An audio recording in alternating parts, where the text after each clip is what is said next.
Afternoon, this is Betty Meredith of the International Retirement Resource Center, and I'm happy to be with you for this session today on retirement happiness, planning for a successful transition, with John Nelson as our session presenter.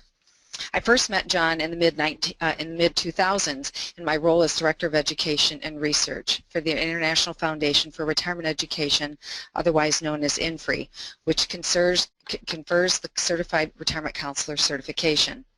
John was instrumental in shaping the design of a retirement readiness profile that INFRE created for the federal government for use by federal agencies, public sector, and private sector employers and consumers to help determine an individual's retirement preparedness. His input helped us shape the profile to measure beyond just a person's financial readiness and recognize the interdependentness and importance of planning for health and engagement in retirement as well.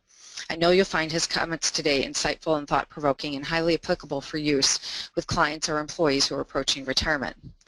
John is a career and retirement coach and speaker. He is a co-author with Richard Bowles of the best-selling, award-winning book, What Color is Your Parachute for Retirement? His work integrates research from psychology, economics, medicine, and other fields.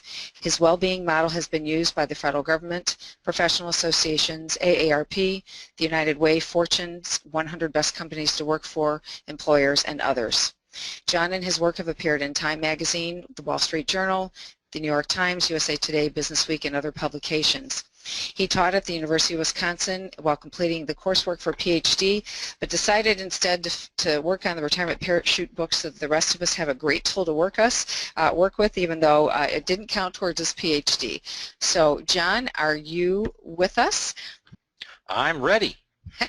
Great. So, thank you very much.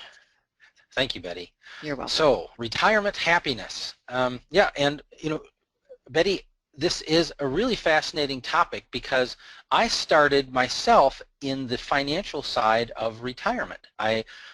First out of college, I started out actually as a financial advisor and then quickly moved into the pension area, designing and consulting on and managing qualified retirement plans for employers. And so that's really the foundation of all of my interests. But pretty quickly, one of the things that I started to realize was that that retirement finance is about people.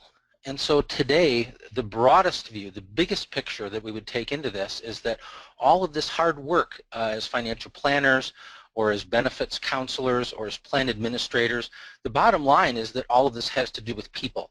And so that's the big view that we'll take into this idea today, that a successful retirement transition has to address this idea of the point of it all anyway.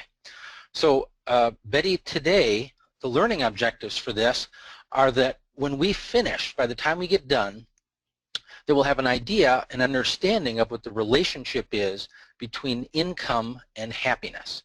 So again, we toil away as individuals for decades, and we work as advisors to help people establish a healthy and sufficient retirement income.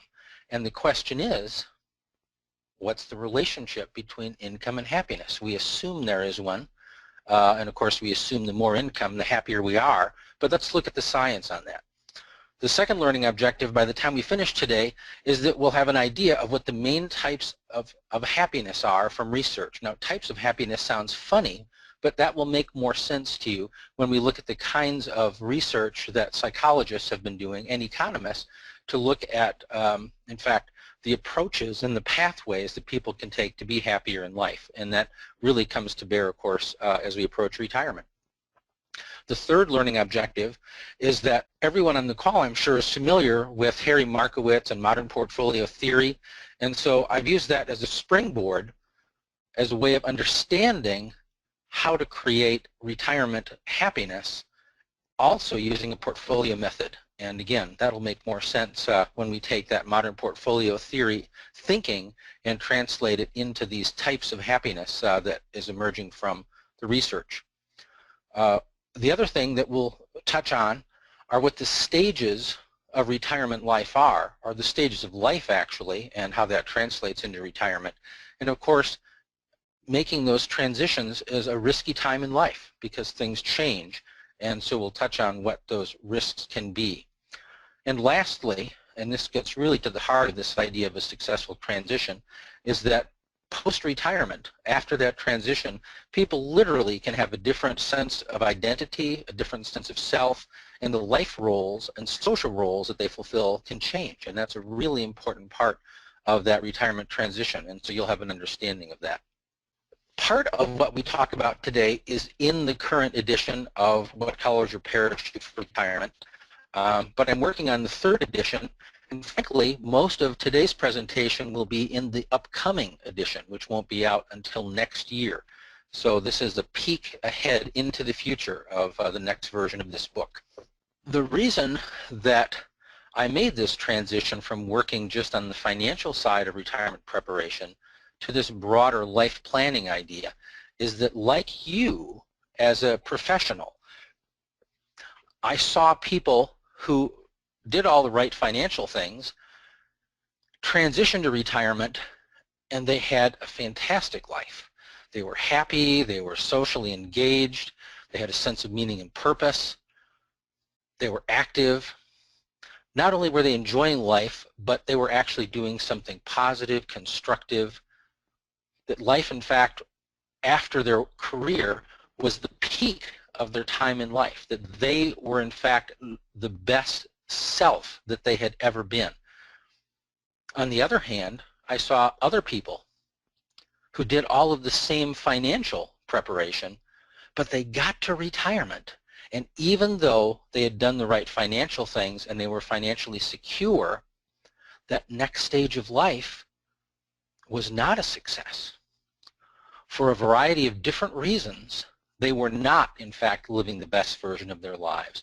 Sometimes, in fact, they were aware of being pretty unhappy in many ways, and there are things that they would have done differently or didn't have a clue what to do differently, but one way or another, we'd see them maybe wandering back through the workplace or encounter them out in the world, and we could just tell, in fact, that they had been happier, more fulfilled, more engaged, had a greater social network, that life, in fact, was better for them while they had been working.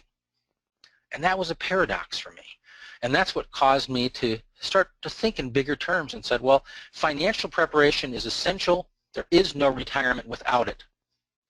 And yet, for people who do the financial preparation, or in fact for people who are maybe a little sketchy on the financial preparation, either way, how can they design their life to be more successful?